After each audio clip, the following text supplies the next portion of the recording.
All right. Bismillah wa salatu wa salam ala Rasulillah sallallahu alayhi wa sallam. اللهم لا علم لنا إلا ما علمتنا فعلمنا ما ينفعنا وانفعنا بما علمتنا وزدنا علما. Good evening, everyone. As we had promised, we are sorry we are late, but you will excuse us. We got some technical challenges, and that is not really very uncommon. But we are here now with Professor Umar Kakumba, who is the Deputy Vice Chancellor, Academic Affairs, Makerere, for Academic Affairs, Makerere University. Nice to have you, Dr. Omar. Could you please say salam to everyone? And Thanks very much, Sheikh Ashraf and everybody in the studios that side. Assalamu alaikum wa rahmatullahi wa barakatuh. alaikum salam wa rahmatullahi wa barakatuh. Dr. Omar is going to be helping us to understand quite a few important things here. Remember, our topic, like we had broadcasted, it is career challenges and opportunities. Okay, COVID-19 career challenges and opportunities. So what we want to look at this evening is how can we expect this COVID-19 to impact the world? What should we be looking at? And the reason as to why we chose to bring our own from our own think tank is that Uganda and East Africa in general, because this video is being broadcasted on a number of pages, we face some unique challenges. Yes, it is a global world, but we face some unique challenges that need to be addressed by a person from within us, amongst us. And Dr. Umar Kakumba is one of the people from our think tank. We believe by the end of this show, which is going to be at most 1 hour, we shall have understood better about this. Dr. Umar, first of all, we would wish to understand your take on the COVID-19 and what it is doing to the world. How are you viewing things from your side? Bismillahir Rahmanir Rahim. And once again, thanks very much and good evening to the viewers and the listeners out there. I must say I'm very, very delighted to join you, Excellencia Group, and all that you are doing to this world for sharing knowledge, for sharing experiences, and, maybe opportunities to get along and, understand the world that we are living in. So it's a great opportunity for me. I must appreciate. Getting back to the introductory question, you want to know the general issues or thoughts, my thoughts about the COVID-19. Just like everyone else, everyone might have been witnessing, COVID-19 comes in as another kind of experience to the world out there, unprecedented in a way that it is, it has traversed the world within a very, very short period of time. And, as one president remarked, that you can try to fix economies, you can try to fix many things, but it's not very easy to fix something that is to do with life. It's a question of life and death. So it threatens the very, very basis of existence, human existence. And that's why it has confronted the world with a lot of, threats to humanity, but also to the economy, to the living, and the entire world has been brought on its knees, in the wake of this COVID-19. So it is a serious disaster that the world, all players must get together to confront it. But the consequences are very, very dire, I must say, in a nutshell. Thank you very much, Professor Omar, because many people, and there is a rumor that COVID-19 is not real and it is not real in Africa. We have even some Ugandans who were, just before we came to broadcast here live, they were like, there is no COVID-19 in Uganda. So putting...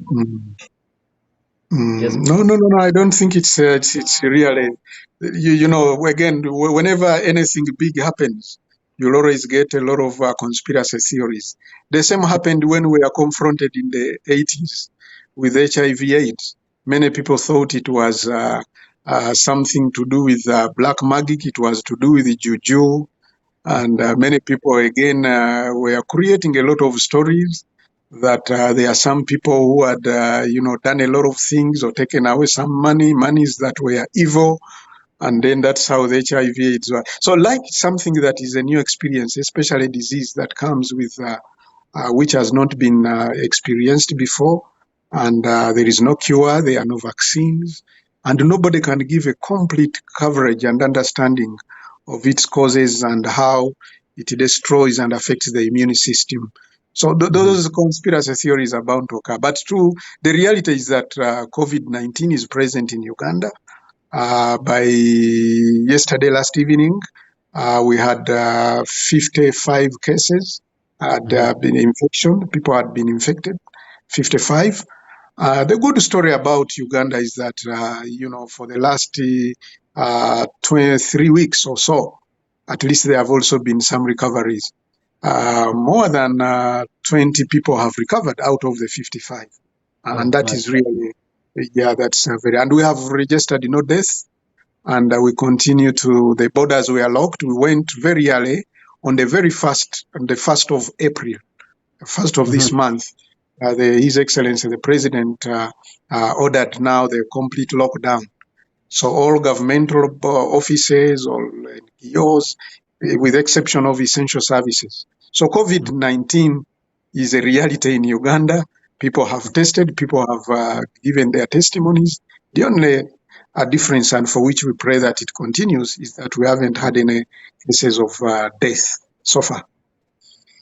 Thank you very much for setting matters straight, because that could actually be very dangerous if we still have some people who really believe it is not yet there in Uganda. Now, Doctor, maybe to dive now deeper a little more, you are someone who has spent more than 20 years in academic institutions. I mean, I don't know how many have graduated on your hands. You have been watching the youths graduate, and you are into the youths and training them and making sure that they prepare better for tomorrow. I'm wondering, how could you measure, in your own opinion, the impact of COVID-19 on careers generally, on academics and on career? What would you say are the challenges? Thanks very much, Brother Ashraf. If I may begin by simply trying to conceptualize roughly understanding the notion of career. When you talk about career, the basic description is some people relate it to a job or an occupation, but a career is much more than a single job that one gets to do. It's much more than when you talk about a career, you are talking about a pattern. You are talking about a pattern of job-related or occupational-related experiences, achievements, understandings, and a series of life that one goes through in a professional work engagement. That's what you can roughly describe as a career. So career definitely begins way from generation of knowledge. Okay, generation of knowledge, and to get knowledge, you must know what you are doing, because career creates opportunity for livelihood. For people to live, you must have a career. You must have something that you pursue in terms of work-related experiences, in terms of achievements, in terms of goals, for a period of time that will help you make a living, earn a living. And when you earn a living, then you become a complete human being. Of course, you are incomplete when you are an adult male or female, when you don't have any basic means of livelihood. That means you are just living on, begging. So you can't say that a beggar has a career. Yeah, so you must engage in some kind of work and experience where you provide your knowledge and what have you. So there have been quite a lot of challenges to do with career, beginning with education, or where we generate knowledge from, because it is knowledge that you are going to use to pursue the professional work or the general work experience that will enable you to earn a living.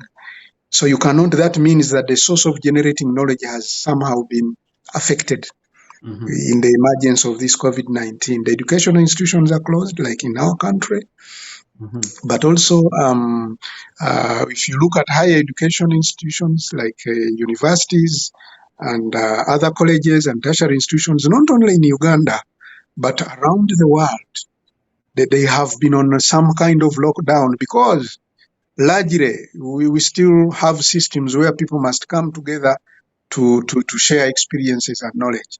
While we have online and blended learning across the world, but it is not 100%. You can say you can have blended learning if you have developed systems of ICT up to probably around 80% or 70%. But there is that bit that you need to interface with the reality. Yeah, so career has affected really the very, very basic of the source of education, that institutions are no longer in their full operation. The people who deliver the knowledge, the academics, the trainers, the tutors, have also been scattered around. And there is a lot of fear, there is a lot of anxiety. So meaning that the very, very basic of generating knowledge, which is going to support career, has been affected until the situation comes back to normalcy. If it has not normalized yet, we shall continue to have a lot of challenges. And there are quite a lot of other challenges we face today. That means the organizations, educational institutions prepare people to the market, the job market out there. But the industry is on lockdown. People are losing jobs today. Private sector cannot continue paying people when it is not earning.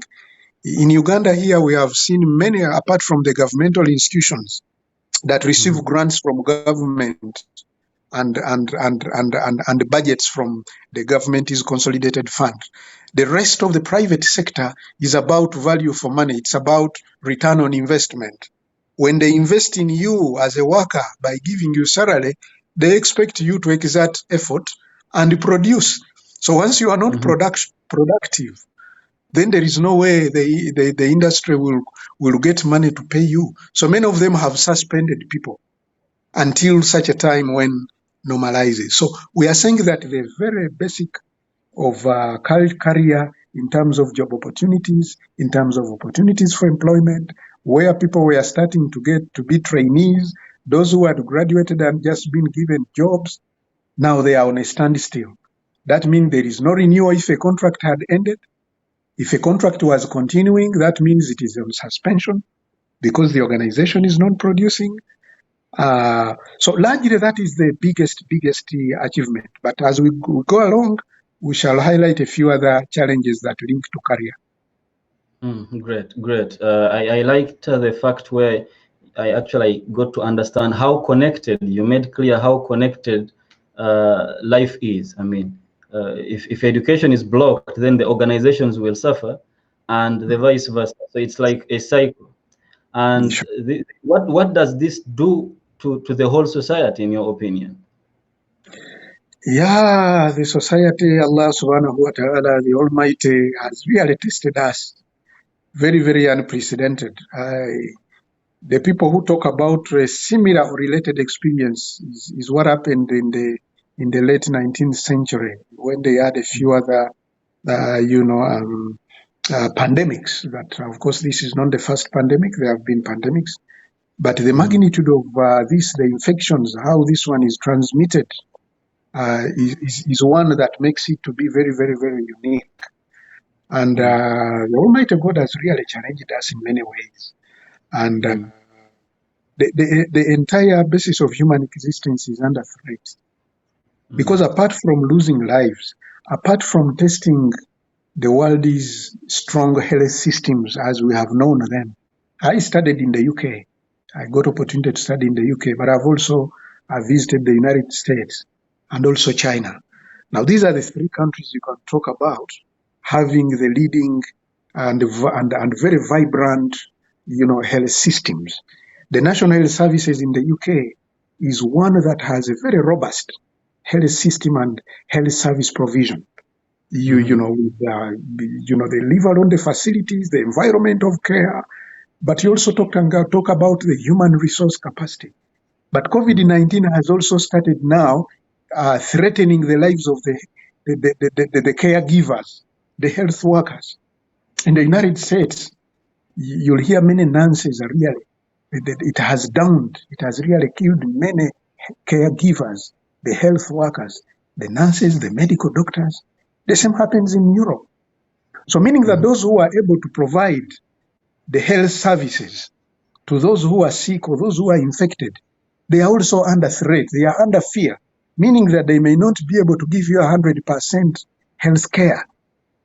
And in those countries where the numbers are exponentially, getting, the doubling or tripling, by the day, you find that the health hospitals and health centers are all overwhelmed by numbers.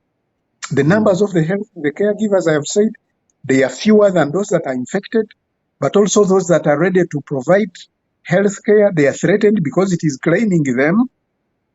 So you find a lot of fear, you find a lot of anxiety, and you are not getting 100% of these health systems. But there are also the things that are to do with the machinery, the equipment, the protective gear for the health workers, the protective. You see, the world was caught unalert, unaware, where there was no, reflection of imagining that we would be confronted by this, tough times of COVID-19. So the entire world health system has been affected, the caregivers, and this is an opportunity for us to really reflect on the meaning of life, because the supremacy and the magnanimity of the Almighty God, Allah subhanahu wa ta'ala, has been better described. You don't need anybody to come and tell you how magnanimous, how supreme is Allah subhanahu wa ta'ala.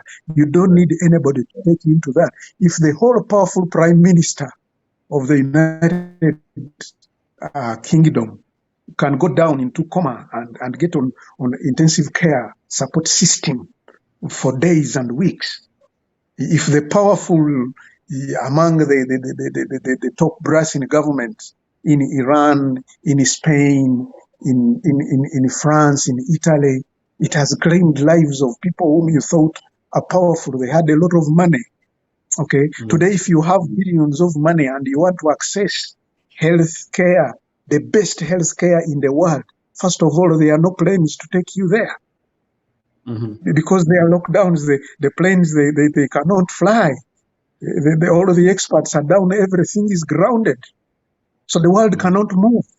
Once the world's transport system has been cut off, that means trade itself, because trade, many countries have become powerful, the superpowers, the United States, the UK, the Chinese, they have become so powerful because they are the first destinations of trade. They manufacture what the world is not able to manufacture elsewhere. So there is a lot of exportation. They export a lot to the world and they earn dollars, and that's how they become powerful. So the power today now has been tested, and that's the magnanimity of the Almighty God that I'm talking about. Well, that is great. Thank you, Professor Kakumba, for that wonderful way of viewing things. It takes me back to career. I'm wondering, someone who is sitting at home, not going to work, someone on a lockdown or on a quarantine or something, like whatever they call it, and a student who is actually looking at the future. I mean, I'm wondering how, if there are any lessons that could be learned to prepare better, because clearly it is challenging, but I'm wondering, the pandemics are not new, and who knows the next one when it will hit, or it might even be more devastating in a way or the other. So I'm like, someone who is sitting at home reflecting upon their lives and reflecting upon what they've been doing, especially in line with career. Yes, I get you very, very clearly. Somebody who is out there was, he got a degree, looking for a job, or he has even got a job already, but now they are grounded at home. They are locked down completely. And if it goes into beyond weeks and months and all of that, it can be a terrible disaster. And trust me, even when the lockdown would be lifted tomorrow, life cannot be the same. Organizations cannot absorb the same number of people, and the operations will not begin at the same level and magnitude, okay, they were before this pandemic. Just talk about tourism. I'll give you an example of tourism as an industry. Because tourism, countries that have really thrived and got a lot of foreign exchange through tourism, it's people moving. You get what I mean? But even when countries open up tomorrow, believe me not, on the first day, the first week, the first month, and a few months, the movement of aircrafts and planes and airlines will not be the same. They will do it in phases. Countries will open up to only a few countries, okay, that have not been registered under the high risk, slowly. But even when they open up to many of the tourists from the high risk countries, they will be subjected to a lot of testing, because the thing is not just going to vanish in a minute. That means that even when the airports open, there will be a lot of testing, there will be a lot of delay. So people who would want to spend their monies, who have accumulated a lot of their cash and would want to go and spend it out there, they say they would rather hold.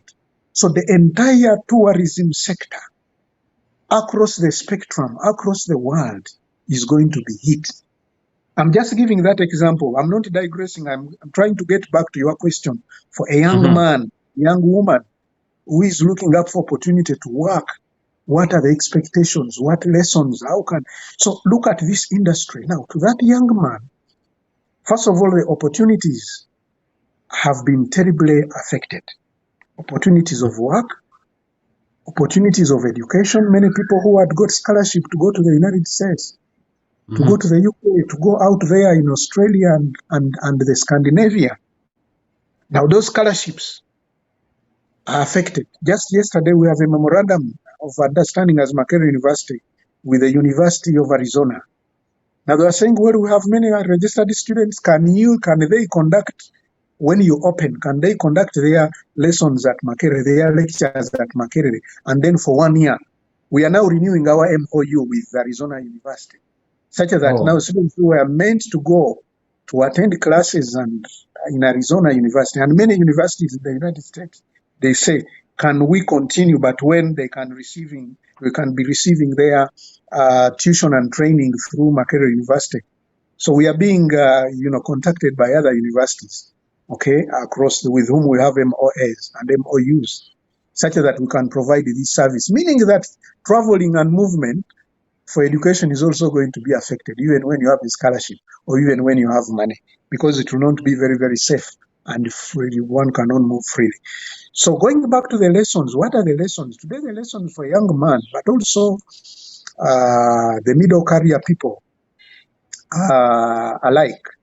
The lessons are that today you must reflect on the meaning of life. That life, you cannot think about pursuing one job or one occupation as an opportunity. There is need for people to engage directly in production. So it is a lesson for the young and the old and the middleman to be enterprising, to be innovative, to be creative. Even many of us who have jobs, who work for government, and we are somehow still insulated, we are somehow still cushioned that we shall receive the salaries somehow from government, because government is the major benefactor. Even us, we still say that no, it's not enough. Prices are skyrocketing slowly for the goods and services, so you must look for alternative sources of income. Meaning that today, people must look for another job, another opportunity, another means of livelihood beyond the mainstream job occupation. Now, that's the biggest lesson to everybody. Agriculture is the mainstream of our poor countries. Country like Uganda, which is in the tropics, you have agriculture, and about 80% of our population live directly or indirectly on agriculture, because it is the mainstream of our economy. Okay, even what we send out, a lot is related to agriculture. So meaning that today, and the food has not got any lockdown. There is no lockdown about eating. People will continue to feed. Okay. So meaning that today, the food industry, the sector, is one that where the opportunities are. Because when people are locked, the people, they will need to eat. And that's why even when they were locking down, they said now the food and the health, those must keep open because people must survive. Okay. So meaning that the opportunity is there. Now, how are you going, if you are doing ICT, how are you going to be linked on the food, agriculture value chain? How do you tap into that? Now, those are opportunities that now we must think ahead. How do you tap? Marketing, can I intervene through marketing agricultural produce and food produce? Okay. Can I, innovate, make an app that can link the farmers to the market? Can link the places of scarcity to places of demand? Now, this is the new thing. We must move out of the box.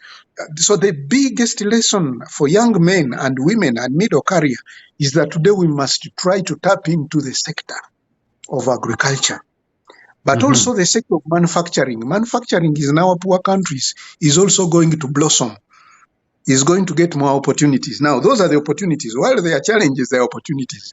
Because now we can no longer import what we used to import. And we need it.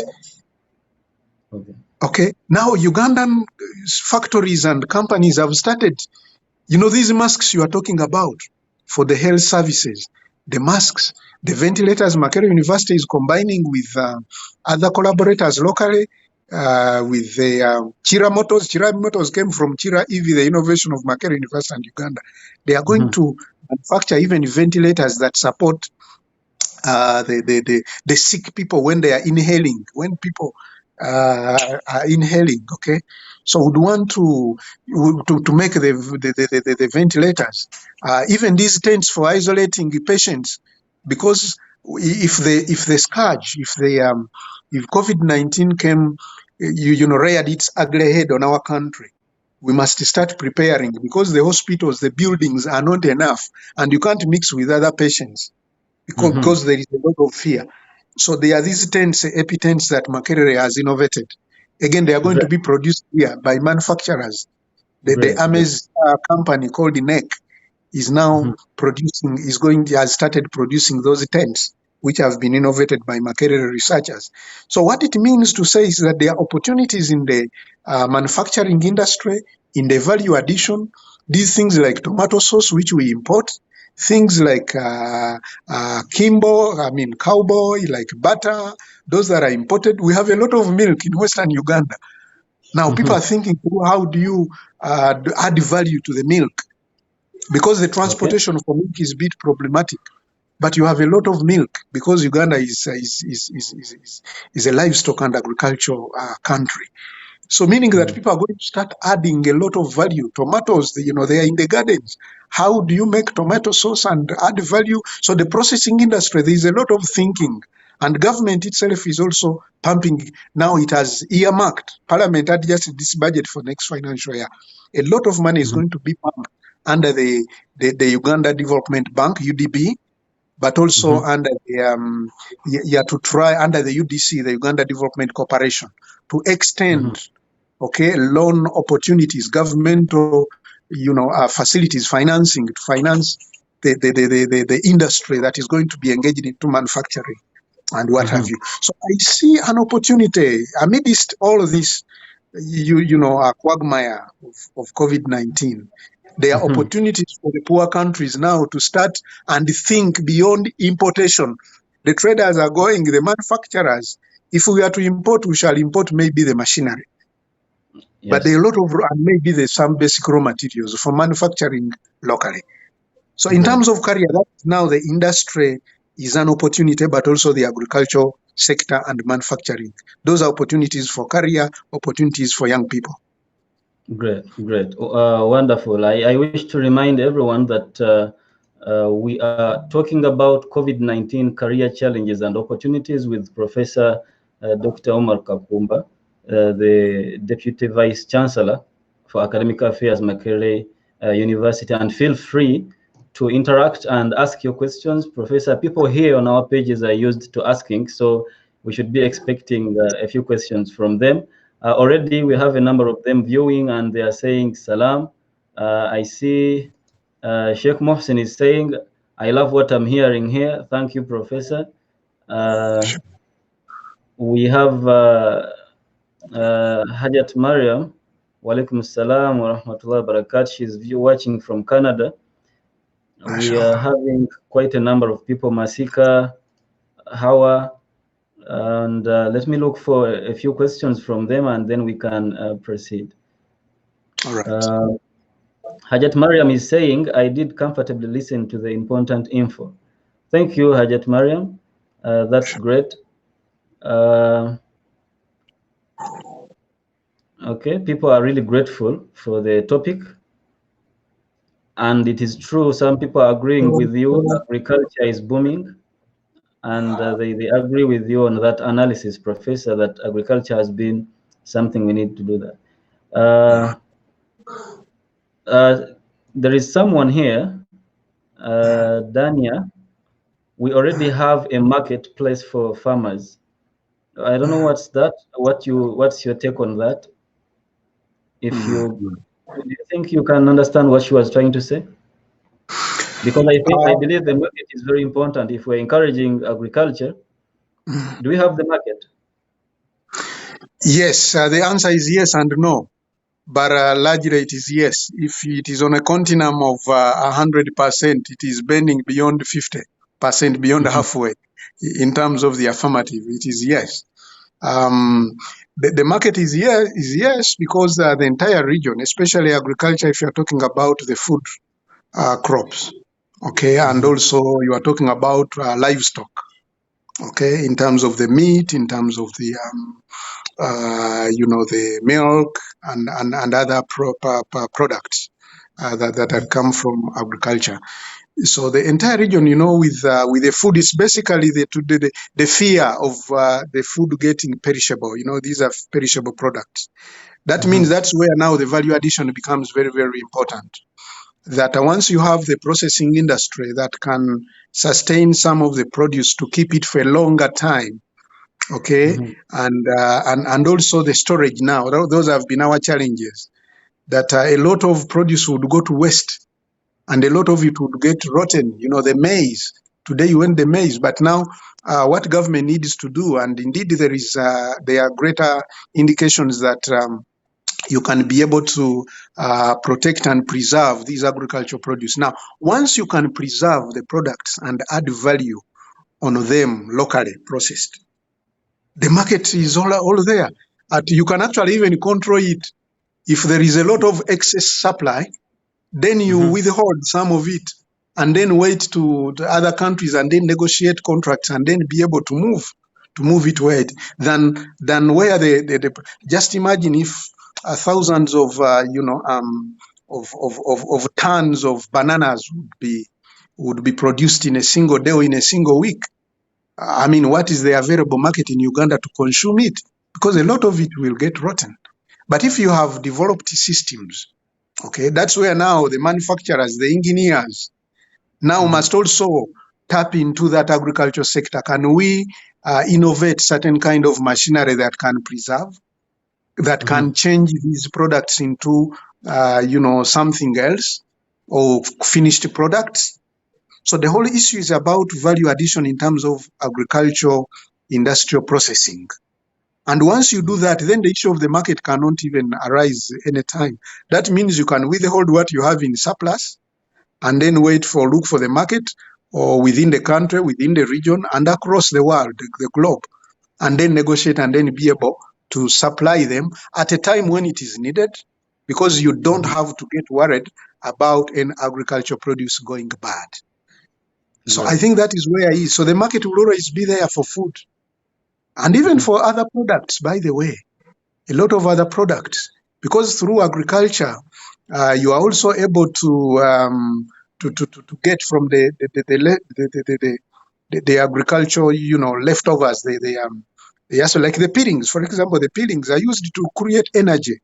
the peelings of matoke, of bananas. Okay, people of renewable energy. Yes, people have been creating a lot of renewable biomass, biogas. So the industry can connect to the. So what now the brain, what the nation states and companies collectively need to do is to rethink and reorient the mindset towards the agriculture sector and tap into it, and then be able. Even when you are talking about transportation, again, transportation, that is another industry. Because the example is these motorcycles, the border borders. Now, many of them have turned into deliveries because they are not allowed to carry people. So, but they are doing delivery door to door, delivering food from the different chains to homes because people are not leaving their homes. So the motorcycles border borders have created a new. Nobody knew that the border borders would be able to channel their effort instead of carrying people, human beings who are now locked down or locked up in their homes. But they didn't know that they can be able to, now move products and so on and so forth. But also a lot of those border borders, because it shows it's not a sustainable investment. Because the young people were actually selling their land in the villages, coming to town to buy motorcycles, leaving the village. Now it is showing us that government must put a lot of effort in the villages where land is. A lot of land, virgin land, is lying low there. So there is a lot of effort that needs to go there. Probably what needs to be supported are the specialists to expand agriculture extension, but also be able to provide opportunities. Our country, alhamdulillah, we have a lot of rains. The temperatures have not really gone to the levels where it is elsewhere global warming is threatening the world. We have not reached those levels. We still have some good rains. The only challenge is when you have extended rains and you have floods, or you have extended droughts and what have you. But in that case, that's where now you need the serious investment of the state and to pump in more money in agriculture. So that's what I see as an opportunity. So the market is there and it will be there. It's only the maintenance of the goods to avoid, to prevent them from really getting wasted and or rotting that we need to do. Well, brilliant ideas. Thank you very much, Professor. Someone is saying, well exhausted response. Bravo, Professor Omar. Thank you for that, Mariam. Then there is a comment from our viewers. Agriculture would have been a good venture, but the prices to the initial farmers are too discouraging. Very, very true. Very true. There is a lot of ripping off. The farmer at the farm, the farm prices are very, very low, and it is indeed discouraging. But that's where now the government, central government, and local governments need to come in. Okay, a lot has been done in terms of infrastructure. There's quite a lot of improvement in infrastructure. The other issue was why the farm prices were very low and the ordinary farmers are being cheated by middlemen. The people who are getting a lot of money were the middlemen, okay, who would transport them from the farms and bring them to the markets. Okay, those are the ones who are really getting, the challenge. But one opportunity with the time how the ordinary farmer will be helped is that once the transport mechanism improves, okay, opportunities that you can reach the farthest of the villages where the agriculture produce from the farms. That means that if they are being cheated by middlemen, then they can also organize themselves into small cooperatives and bring their merchandise to urban centers, as long as the roads are there and the prices are low for transport, because once the road network is good and once the fuel prices are also, they can hire vehicles in cooperative societies. So I think what needs to be done is sensitization of the communities. Sometimes the prices also become low because of people don't know, ignorance. They don't know really where the opportunities are for the produce and so on. So they are ripped off. So through sensitization and through processing, adding value, that means that the farmers in their localities, and there has been a serious debate even within the coffers of parliament and government about reinstitutionalizing again, re-establishing again the cooperative societies. You remember in the 80s, the early 90s, the 80s, the 90s, the cooperative societies were, destroyed and removed. So the farmer was left, he could be cushioned by the cooperative because the cooperative was a clear market, an assured market. The cooperative unions, okay, the East Mengo, West Mengo, Mbale, Bugisu is the only surviving, largely surviving. Used to have Banyankore, Kweterana. There are quite a lot of these, and there is a lot of potential now to cushion the farmer, okay, from being ripped off by the middlemen, the individuals. So it's a multifaceted approach to where the governmental and local authorities need to intervene. But at the end of the day, you can't run away from agriculture. What we can only do is to protect the farmer and encourage them to produce, but also look for markets across the region. Okay, now we are in the East African community. There are areas like Somaliland, like South Sudan. They have not been tilling the land. South Sudan has been on having political hostilities. So there is a market there. There is a market in Congo. Rwanda here, the terrain in Rwanda, the soils are not very fertile, although they engage in agriculture, but a lot of it also comes from Uganda. We've also been, supplying the region, entire region.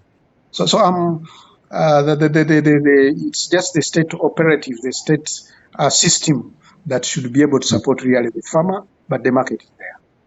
Yeah, thank you very much, Professor Omar. There are many comments coming in from our viewers, but I would really love to pause a little bit and make this question, or give you this question, Professor Omar. I'm looking at these people who cannot afford to join agriculture or the manufacturing industry. How does the COVID-19 crisis provide chances for them, opportunities for them? Because some people have been talking about online business and tapping into social media. And what would you say about this? Yes, online business using the modern ICT systems. Agriculture, it doesn't mean that to get into agriculture, you must go and get the rudimentary hand hoe and get to the farms and start digging and all of that. They are both backward and forward linkages. Okay, they are linkages. Even with online business, you can be able to. Young people have been, utilizing, developing apps where the farmers can easily go using their mobile phones. Okay, tap in and they see I have these, and then those apps they would advertise even their produce. I have maize here. I have, sim here. I have, this kind of products and all of that. Linking it directly to the market through those apps. Our students of ICT at Makerere have been developing these and linking up with the farmers. They are not actually farming, but through their apps, they can market and sell products. They can market and sell products. Okay. They only the thing they do is to link the buyers and the companies that are exporting to those companies that are doing what? I mean, to the people that are producing and all that. That means we need many more factories. Okay, for maize flour, in case of the maize, you'll also need for the milk, so that the milk in those areas where there is really plenty of production. Okay, there are a lot of those processing industries that can actually turn them into different things. Okay, this yogurt, ice cream, now these come as products usually that are finished. So online business through marketing, e-marketing, procurement, again, e-procurement, those are the areas that are very, very eventful. So we are saying that the online can go on, but people must be creative to tap into the productive sector, the productive capacity of the economy. Music today, young people have been doing a lot to do with that, like now communication, the way you are doing it. Okay, communication and information, because communication and information has occupied the position of the fifth factor of production. Traditionally we used to know factors of production in terms of land, labor, capital, entrepreneurship. But even when you have land, when you don't have information on what you can use that land for, then your land becomes useful. You can have land, but you don't know its value. You don't know one who wants to buy it. That's why these people who are even, buying big chunks of land and cutting them into smaller plots and offer them for sale, they are using information. So information has occupied the fifth factor, a position of the fifth factor of production. So you need information and communication to tie everything. Even when you have the money capital, you don't know where to invest it. You need information and communication to know that now the training business is this. Okay? So information and communication industry, it is there. And it cannot also be locked up. For example, the data now to do with who is sick, who needs medical care, how to transfer them, which region needs people, the people that has infections, people coming in to do the testing and what have you. All of this is information and communication. So we are saying even the young people who venture into the communication, information, ICT subsector, that is still a live area that would always be available to tap into, to connect all of the other sectors of the economy, including the health, including the food and agriculture, including the manufacturing, okay, and what have you. So information communication is well aligned, and it can tap into any of those industry and what have you. Even entertainment, okay, even entertainment, because you must publicize, okay, where opportunities. People now have resorted, these musicians, and they have resorted to start showing their live production now. People might not go to the theater, but you'll have the theater online. People who are watching comedy, Fun Factory, and what have you, it's just about now creating the theater to be online, and people can subscribe. You create a mechanism that we are going to have a show between this time and this time. People will have to use their ATMs, they go and pay in order to access the code and be able to see. These live things we have seen them in Europe, in the US. Musicians, they say, okay, there is such and such a show. People advertise it, and it will be on Sunday on this day. People pay using mobile money or they pay using their ATM, and they get the code so that they can log in and be able to watch from their homes and be able to see all of those productions, plays, drama, and a lot of things. Yeah, I really like the way you've connected the ICT and modern technologies to be the catalyst in everything playing around, and it is really something great. Dr. Omar, I have one more big question for you. Then I'll go back to the followers and see what they are saying. Our viewers, feel free to ask, feel free to interact. We are here to share knowledge, exchange wisdom, because together we have to build our nation, our region, and humanity as well. Just to remind everyone that we are already 48 minutes down the road, so we have a few minutes to go. But I would like to ask Professor Omar, Yes. you have been advising many academic institutions. I mean, that is a lifetime for you. You have been doing that all the time. And I understand you're also the chairman board, Chira Junior School. So I'm looking at the education sector, the whole of it. What lessons should the education sector pick from this whole crisis? Would you have some advice for the universities, for the tertiary, whether and the whole system? Very, very, very fundamental question. And I am glad that you are raising it now, because it is what we have been grappling with in the last few weeks. Because this COVID, to confess to you, it hit us like a cannonball, very, very hard. It came and hit us. No education institution in this country were prepared. To be honest with you, we are not prepared. We have developed ICT, e-learning and blended learning over years. We started in early 2000 to have the Mwele. There is in Makerere University, there is what we call Mwele, Makerere University E-Learning Environment, Mwele. The acronym is Mwele, Makerere University E-Learning Environment. It is over 10 years. But ask me how many people have been using Mwele. It's just a fraction of about 20%. And the thing has been around. Academics are not loading the materials on Mwele, and yet it is vibrant because we have the internet, the bandwidth, we have the ICT infrastructure that has been developed with the support from development partners, the Swedish, the Kennedy Corporation of New York, CEDA, NORAD, the Norwegians, helped us to build the state-of-the-art, infrastructure, ICT infrastructure. Okay, we have the servers, we have everything. But you see, the users, the problem was at the side of the users. Okay, it was like voluntary. Somebody will just download something and put there and tell the students, you go on Mwele and download the notes, or go on Mwele and download the coursework. And when you finish with your assignments, put it there. We have an operating system, a fully fledged system there. The problem is in the attitude, human attitude towards utilization.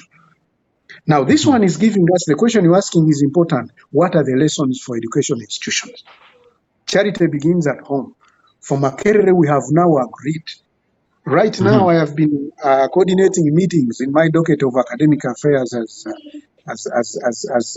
Deputy Vice Chancellor. We've been in meetings engaging with the deans of faculty, and we're saying immediately we resume with the Senate. The first policy document that will go to Senate, okay, will be about the blended online e-learning refuge. We have the policy, we have the ODEL, Open Distance and E-Learning Policy as an institution, but we also have the framework, the operational framework, but we are saying the operational framework was taking us so long. So now we are going before Senate to have it fast-tracked, to begin with the academic year, which is beginning in August, September 2020, 2021. We are saying the first years. Through, we must encourage mobile learning, because we realize that about 80%, over 80% of our students, they have at least the ICT tools. To begin with, a smartphone. If somebody doesn't have a laptop, you have at least a smartphone. If you don't have a smartphone or a laptop, exactly, there are many young people using WhatsApp and these smartphones, but basically for music, for MPs, they use all of the MBs to blow up on music and videos and watch entertainment, not learning. So we are saying that now we are going to make it kind of mandatory. Even academic staff, it will be mandatory. It will be part of the metrics to evaluate your performance. Is your course outline on the e-learning platform? How about your instruction? Are you going to, because the institution has also subscribed, you're getting licenses. We have video conferencing facility in Makerere. So meaning that you can actually deliver lectures. We need now to use the current technology, including licensing and getting accredited licenses for Zoom and what have you, so that at different faculty, the people can be able to use them. So the lesson for education institutions today is that we must now go blended. There is no way. The new reality, the new environment of education services will have to get into blended learning, open distance and e-learning, electronic learning. We must be able from primary straight away. We might have the physical classrooms, but we'll also have the classrooms, the material, the courses we are training, the curriculum must be revolutionized, okay, to become an ODEL, open distance and e-learning curriculum. And we must also, the only thing to battle there is not even, by the way, the ICT equipment. Because somebody will ask, but will everybody get a mobile phone? Will everybody get a laptop? Universities, education institutions, primary, secondary, tertiary institutions, universities must invest in computers, must have more computers, labs, such that classes can be conducted, okay, such that the staff all get, they must be compliant. They must be ICT compliant, the academic staff. So looks like in addition to the investing in ICT equipment, okay, and the tools, the biggest investment now is changing the human attitude, the human behavior. People must believe that things work. Because now we have seen classrooms being conducted on TV, television, the national TV stations here, the Uganda TV, television, the Terefina, if you know about it, has been, conducting lessons for primary children and on TV stations, okay? And the parents have now been giving their mobile phones to their children to connect, okay? Materials have been given, holiday work, marking guides, so that now the parents, we have also adjusted our mindsets, and now we become the examiners. Once you have a marking guide, the school sent me the holiday work. The child has done the holiday work. So I use the marking guide. So people have been learning, okay, under this unprecedented pandemic. So the mindset must change for education institutions, websites. Each institution must develop a website where they can load material. They must have the web cities. They must have web platforms, okay, such that learning materials are there, such that the academics can go, like now I'm going live. If this was a lecture, the whole world, the whole globe can tune in for 1 hour, 30 minutes, and they get lesson, and then they upload the material, the assignments they have done, and then we assess them online and give them back the information and the marks. So I think there is a lot of thinking. This thing has really dawned on us, and it is giving our mind that we must be creative as educational institutions. We must invest heavily in ICT infrastructure. We must have platforms developed for each educational institution, and we must train the young people to go online and expand the learning opportunities. Great. Brilliant ideas, Professor Umar Kakumba, and I like the way you really advise the academic institutions, because I have a friend, and she did not have Zoom. She had not downloaded Zoom already on her phone. And this, I don't know, I think 8-year-old of hers or 6 years was like, why don't you download Zoom? The parent was asking the Zoom for what? Like Zoom to communicate with everyone and meetings. So the mother could not really understand how this young man understood about or got to know about Zoom, the Zoom app, because he's always inside with the mom. And I'm looking at a generation where we are having the young ones very, very into technology, and the teachers are not. And Exactly.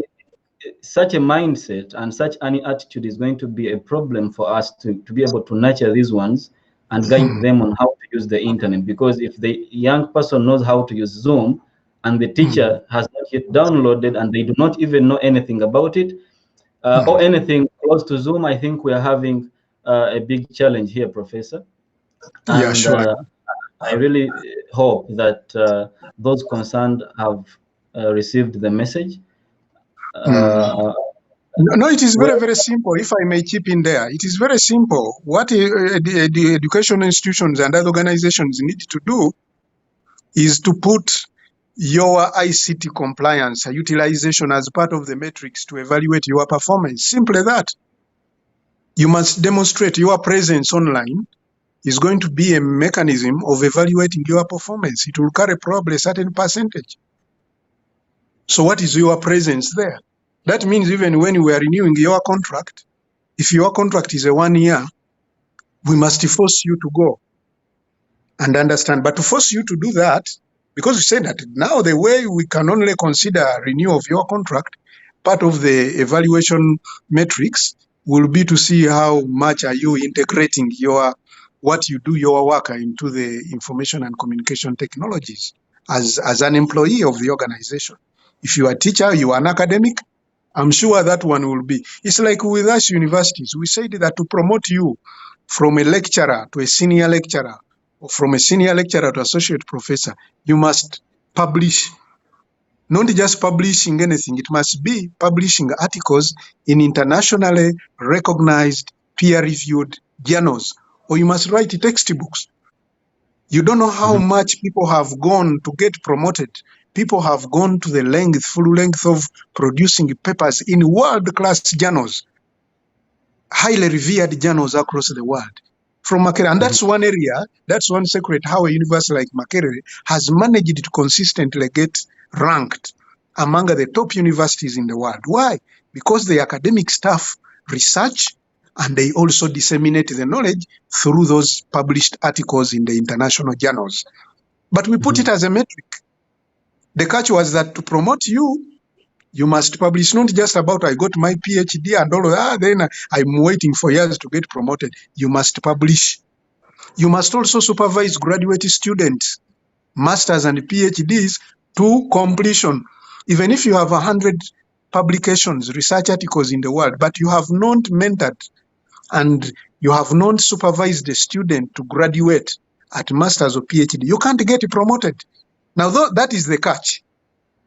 Even renewal of contracts, that is the catch. So you put it as part of your mainstream employment regulations, and then you'll see this attitude. But of course, you also follow it up by investing, you as an institution, in buying computers.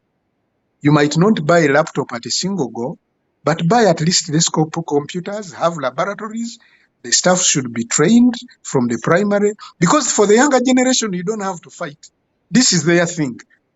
Okay, they have tabs, they are always on TV, they are seeing cartoons, using them. So for them, their mind is already, they are already there. Okay, so the problem is the elders now, the adults, and those you deal with them through managing human behavior.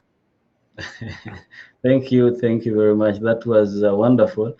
I will ask that we go through the comments from our viewers, and then I will hand back the microphone to you, Professor, to wind up our program, if you don't mind. Right. No, that will be great. All right. We have Sophia Nyanzi. This one is a parent at your school. Oh, mashallah. Assalamu alaikum wa rahmatullahi wa barakatuh. Great discussion, mashallah. Thanks, Hajat Sophia, for that.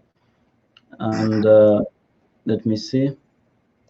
Sheikh Mohsin, who is one of the co-founders of the Soul Cocktail and the Vice President of Excellencia, has a lengthy comment, but it needs your input. He's saying, talking about career opportunities, we make a lot of mistakes because we don't have mentors to learn from their mistakes, simply because simply because there are few who are willing to share what makes them successful for competition reasons. What can we do? Because he's like many people who have lived life have not been very cooperative in nurturing and mentoring the young ones. What would be your take on this, Professor? Mashallah, very, very brilliant one. I'll answer it starting with a proverb. You know, there is a saying that the best teacher, a mediocre teacher dictates. Okay, a mediocre teacher dictates. A good teacher explains. A good teacher explains. Okay, once you can explain, then you're a good teacher. A better teacher demonstrates. So demonstration is ahead. A better teacher demonstrates, but the greatest teacher inspires. There are 4 levels. A mediocre teacher dictates. If you see a teacher dictating the notes, do this, is just a mediocre. A good teacher explains. Okay, so you jump a step, the second level from mediocrity, from being a mediocre teacher, is to be able to explain something. But there is something better than explaining, and that is demonstration. So a better teacher demonstrates, but the greatest teacher inspires. So what it means that inspiration is the greatest teacher, because inspiration gets to the heart, into the self-drive and the ambition of the human commitment to pursuing something. So all of us need mentors. Mentorship is important. Giving career guidance, giving career orientation. It's important. Giving inspiration. Okay, so mentorship, inspiration, career guidance, career talk is the real thing. If you want people to get a lot of confidence in what they do, you cannot just take away the fear by explaining to people, oh, don't do this, don't do this. No, you cannot take away fear. But once people see people doing it, they say, oh, this is possible. Once people see people living it, then they become part of it. They become role models. So I want to attest to what Sheikh Muhsin was saying, that really we need mentors, we need people to inspire. And it is one of the things that we are seriously lacking in many of our countries, in Uganda here. Many people do things haphazardly. Okay, I think we need to institutionalize this in educational institutions. Okay, we used to have in those old days, we used to have career master, career teacher, and people would take it for granted. But today, we are also getting challenged that the role models are also very, very few. Okay, because That the is whole that. capitalistic system has also eaten up into the moral stability of people. So people, everything they do, they are looking for money, which is very, very unfortunate. But for us in the Islamic faith, that draws us closer to doing Sadaqatul Jariyah, because we know that once I invest in providing some kind of mentorship, some kind of knowledge, some kind of inspiration, Insha'Allah ta'ala, Bi'idhin Rahman, 5 years, 10 years, 20 years, 50 years, when I'm in the grave, if somebody benefited from me, for us, we have that long-lasting assurance. And so I would want to pass a message. Everybody could be a mentor in something that is good. So it is important that we continue to providing this service, giving opportunity, but also you people, Excellentia, you are doing a great job. Okay, Thank because you. you also need the media, because through you I can reach out to the world. So meaning that it's not only the facilitator alone, it's about the environment of facilitation. It's about the platform that you create to reach out to the communities. But also us in starting educational institutions, this is what we are trying to do. When we organize with a few people to start some educational institution, it's not that we are necessarily looking for money. Of course, evidently, everybody is interested in a return on investment.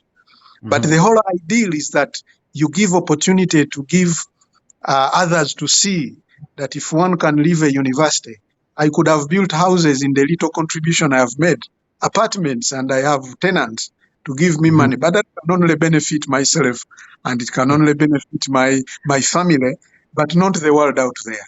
So mentorship is a real thing, and it is a few of us who can show others probably, and change the mindset that there is anything small that you can be able to offer to the world out there, and your conscience will always be, living in a lot of happiness, and at the end of the day. Great. That was really something great. I hope Sheikh Mohsin is satisfied, because I am. Yeah, Inshallah. we have quite a number of comments, and they're all beautiful.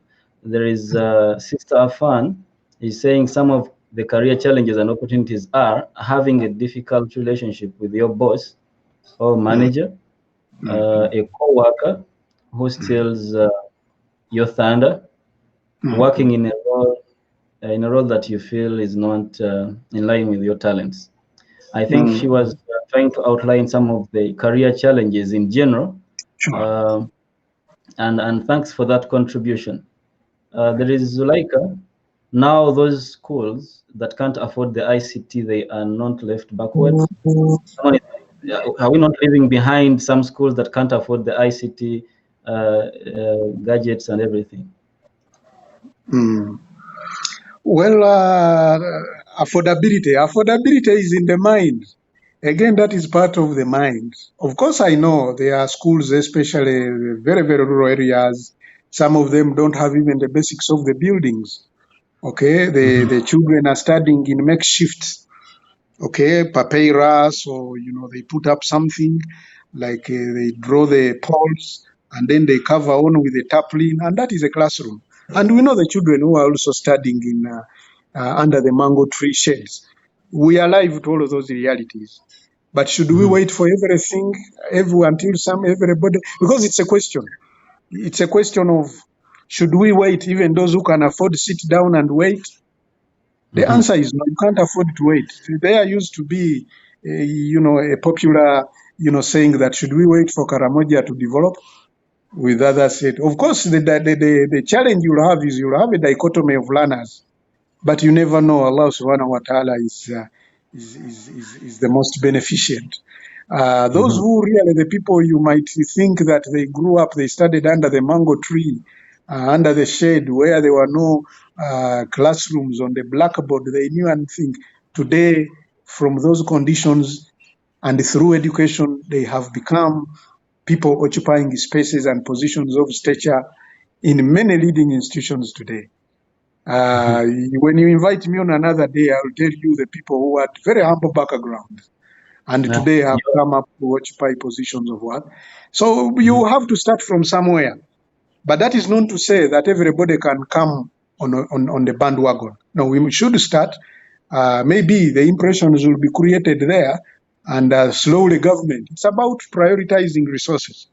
Of course, the biggest benefactor is the nation-state government. Once the private and other institutions around the towns, urban centers start, then the obligation will be on the state and the other international development partners to ensure that those services and the ICT tools are also extended to those areas. But you cannot create that impression until somewhere somebody has started it. Great. Okay.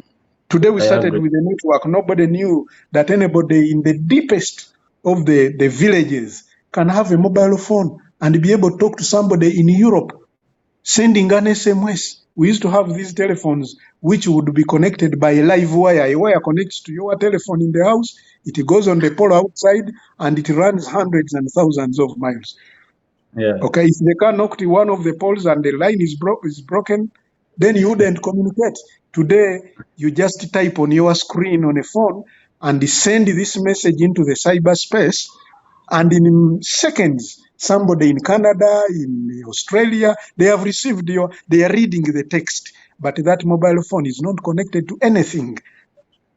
So meaning that there are opportunities. We must embrace them. Affordability is just a word, it may not be, but it's just a matter of time.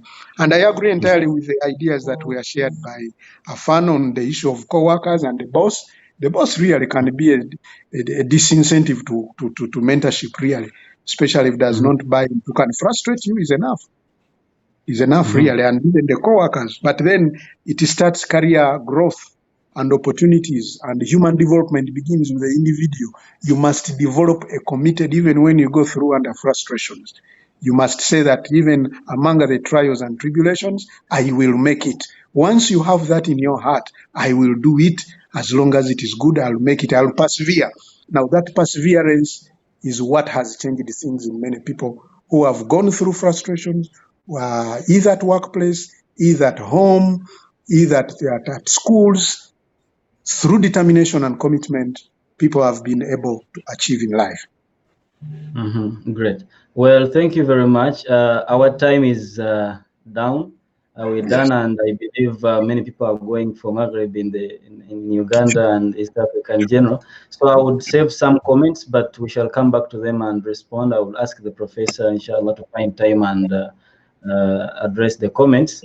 But I would love to hear from you, Professor, for any final comments, and in case there is something really we have to. And I know there is a lot. We could go on and on. I know you, Professor, personally, so I think there is a lot that we still have to extract from your wisdom, mashallah. But what would you conclude with before you? Mashallah, alhamdulillah, I can conclude by again saying alhamdulillah rabbil alameen. Very, very grateful to you guys for setting up this opportunity for me to communicate and share a little that I was able to share along these lines and along this platform. Of course, COVID-19 is with us. We need to keep safe. We need to observe all the different, guidelines that have been provided by our governments, the ministries of health, and many of those that have really given us guidance. It is a serious danger. It's a serious disease. It can claim lives. We have seen lives really being lost. So we need really to observe a lot. We need to keep at home. We need to keep closer to everything that we are doing. But in all of this, we should, at a human level, even beyond what we have said along this discussion, the biggest message in all of this is to continue to understand that the Almighty God has really invoked this as one of the mechanisms to show us, to maybe awaken us, to know that there is meaning to life, because there is meaning to life when you look at COVID-19. Those that were superpowers, those were the first state, the state-of-the-art health systems around the world, they are all crumbling. They are all on the knees, asking. So that shows that the Creator remains supreme, remains magnanimous, and this has somehow equalized us. You see people respecting one another today.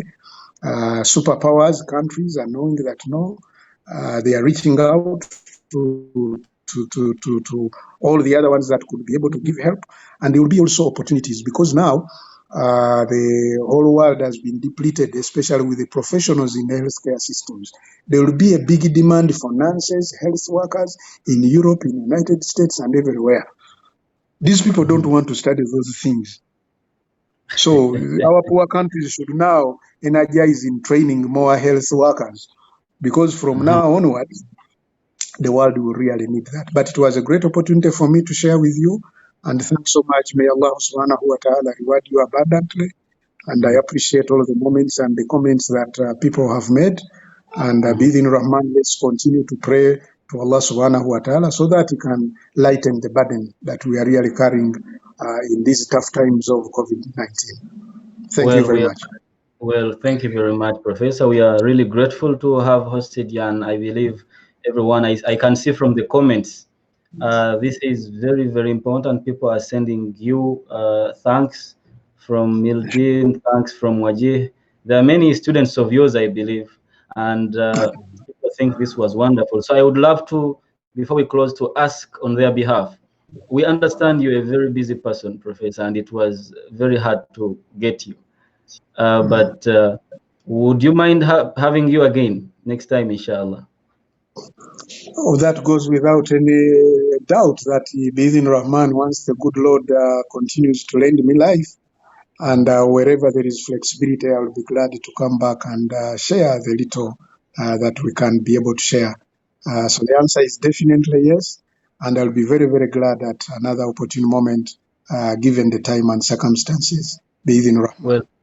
Well, thank you very much. May Allah put this wonderful show and wisdom on the make it beneficial for you on the day of judgment. Alhamdulillah. And may we, I will wish you a happy Ramadan in advance, and everyone else, inshallah. Thank you very much. Looking forward to hosting you again. Assalamu alaikum wa rahmatullahi wa barakatuh. Wa alaikum assalam wa rahmatullahi wa barakatuh.